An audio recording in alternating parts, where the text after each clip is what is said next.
राष्ट्रीय लोक मोर्चा यानी कि आरएलएम के प्रमुख उपेंद्र कुशवाहा की नाराजगी दूर हो गई है। बीजेपी के राष्ट्रीय महासचिव और बिहार प्रभारी विनोद तावड़े ने दिल्ली में उपेंद्र कुशवाहा से मुलाकात की। खबरें ये कि इस मुलाकात में समझौता हुआ कि एक लोकसभा सीट पर उपेंद्र कुशवाहा काराकाट से चुनाव लड़ेंगे और एक एमएलसी सीट भी उपेंद्र कुशवाहा के खाते में चली जाएगी।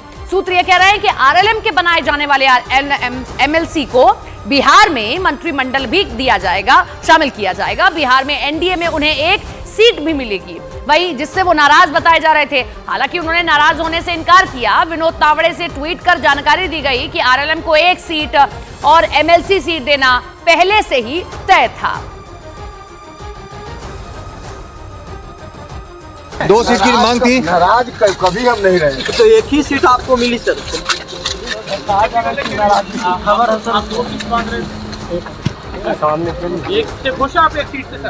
सर एक सीट से खुश हैं? अरे भैया हम नाराज कब थे कि जबरदस्ती। तो चुनाव अभी शुरू भी नहीं हुए कि बिहार में सियासी उलटफेर का दौर जारी है। जेडीयू के राष्ट्रीय महासचिव रहे अली अशरफ फातमी ने पार्टी से इस्तीफा दे दिया। आज दोपहर वो आरजेडी में शामिल हो रहे हैं। लालू यादव और तेजस्वी यादव की मौजूदगी में वो आरजेडी की सदस्यता ले लेंगे। लोकसभा चुनाव के मुहाने पर सभी पार्टियां खड़ी हुई हैं, लेकिन बिहार में अलग ही तरीके की राजनीति चल रही है। वहां पर सियासी उलटफेर ये होता है कि जेडीयू के राष्ट्रीय महासचिव रहे हैं अली अशरफ फातमी और अब वो जेडीयू का दामन छोड़ आरजेडी यानी कि लालटेन हाथ में लेने जा रहे हैं। लालू यादव और तेजस्वी यादव की मौजूदगी में वो आज आरजेडी की सदस्यता ले लेंगे। अब इधर अली अशरफ के पार्टी से इस्तीफा देने पर जेडीयू ने पलटवार कर दिया, उन्हें परिवारवादी बता दिया। फातमी साहब को अगर नैतिक मूल्य समझ में आता रक्षा करने की बात, जब उनको फायदा लेने की बात हुई तो दरभंगा ग्रामीण से अपने बेटा को उम्मीदवार जनता दल यू का बना लिए, जब केवटी से एमएलए थे। पार्टी में आए और यहाँ पे उम्मीदवार दरभंगा ग्रामीण से बना, वहां पे बेटा को टिकट दिलवाए। एक जनता दल यू के जो कार्यकर्ता थे, एक सिपाही थे, उनका टिकट काट कर अपने बेटा को चुनाव लड़ाए और जब हार गए उसके बाद फिर पार्टी में आप ब्लैकमेल करने का शुरू किए। राजस्थान में इधर चुनावों की तरफ कांग्रेस बढ़ रही है, उसका कुंडा छोटा होता चला जा रहा है। खबर यह है कि पूर्व केंद्रीय मंत्री जसवंत सिंह के बेटे, बाड़मेर से पूर्व सांसद और कांग्रेस के नेता मानवेंद्र सिंह जल्द ही बीजेपी ज्वाइन कर सकते हैं। एक रोज पहले जोधपुर के एक होटल में मानवेंद्र सिंह ने मुख्यमंत्री भजनलाल शर्मा से अकेले में मुलाकात की। इस मुलाकात के बाद ही से ही कयास लगाए जा रहे हैं कि मानवेंद्र सिंह कांग्रेस को बड़ा झटका देने की तैयारी में। इससे पहले मानवेंद्र सिंह कांग्रेस की पहली लिस्ट में जो नाम आए नहीं होने से खफा चल रहे थे। मानवेंद्र सिंह बाड़मेर से टिकट चाहते थे, जबकि कांग्रेस बाड़मेर से उम्मीदवार को टिकट देने पर विचार कर ही रही है। अभी राजस्थान में कांग्रेस नेता मानवेंद्र सिंह के बीजेपी में शामिल होने के कयास पर बीजेपी और कांग्रेस दोनों तरफ से रिएक्शन आए हैं। राजस्थान के सीएम भजनलाल शर्मा ने कांग्रेस को डूबती हुई नाव करार दे दिया, तो कांग्रेस ने पार्टी छोड़ने वालों को डरपोक कह दिया है। देखिए, पहले तो कहते थे कि कांग्रेस के नाम में छेद नहीं हुआ है, वो नाव ही डूब रही है। अब डूबती नाव में कौन बैठेगा? परिवार के सामने चुनौती हो और चुनाव की चुनौती चल रही हो, तब आप यदि छोड़ कर भाग रहे हैं युद्ध शुरू होने से पहले, इसका मतलब आप जैसे लोग डरपोक हैं। जो किसी भी विपरीत परिस्थिति शुरू होती है, युद्ध शुरू होता है चुनाव जैसा, तो आप भाग कर जाने लगते हैं। तो ऐसे लोगों से कोई ज्यादा फर्क नहीं पड़ता है। इधर खबर यह कि राजस्थान में बीजेपी को भी झटका लग सकता है। कोटा डिवीजन के बीजेपी नेता प्रहलाद गुंजल आज कांग्रेस में शामिल हो सकते हैं। सूत्रे दावा कर रहे हैं कि प्रहलाद गुंजल की कांग्रेस हाईकमान से बात हो चुकी है और दिल्ली में कांग्रेस अध्यक्ष मल्लिकार्जुन खड़गे की मौजूदगी में कांग्रेस में शामिल होंगे। कांग्रेस प्रहलाद गुंजल को कोटा लोकसभा सीट से लोकसभा अध्यक्ष ओम बिरला के सामने टिकट देकर उतार सकती है। गुंजल वसुंधरा राजे सिंधिया के करीबी नेता माने जाते हैं, लेकिन कोटा बीजेपी की सियासत में प्रहलाद गुंजल और ओम बिरला धुर विरोधी रहे हैं, जिसका फायदा कांग्रेस उठाना चाहती है।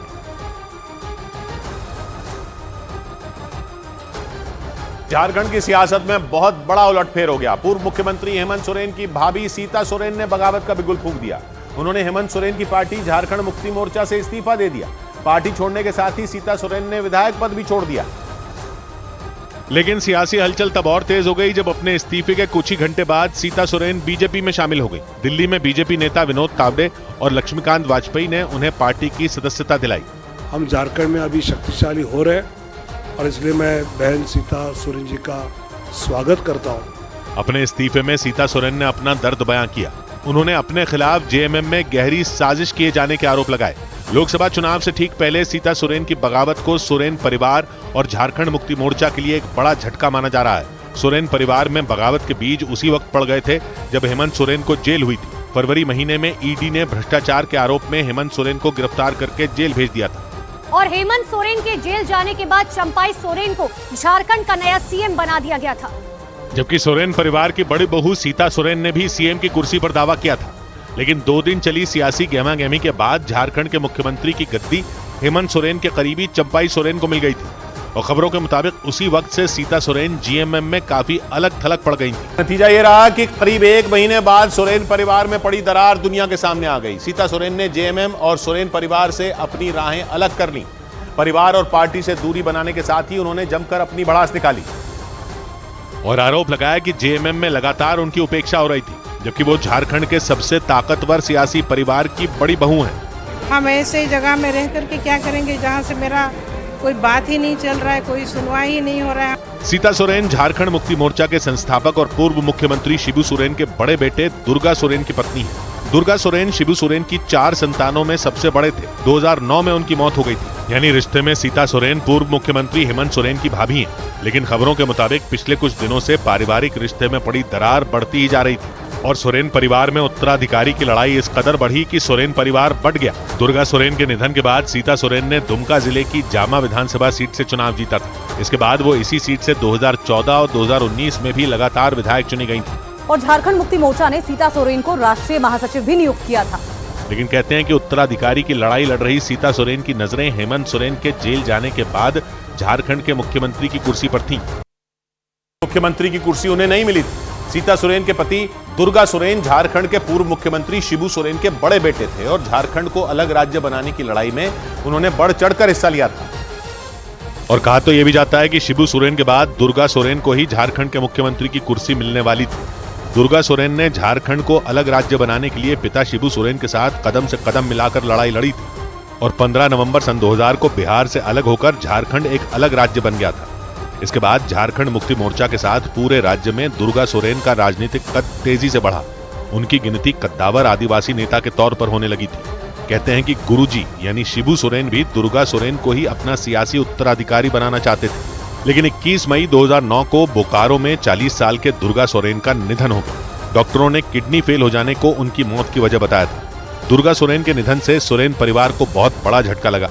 जिस वक्त उनकी मौत हुई वो झारखंड मुक्ति मोर्चा के महासचिव थे, लेकिन उनकी मौत ने झारखंड मुक्ति मोर्चा में सोरेन परिवार के कई सदस्यों के लिए संभावनाएं बना दी।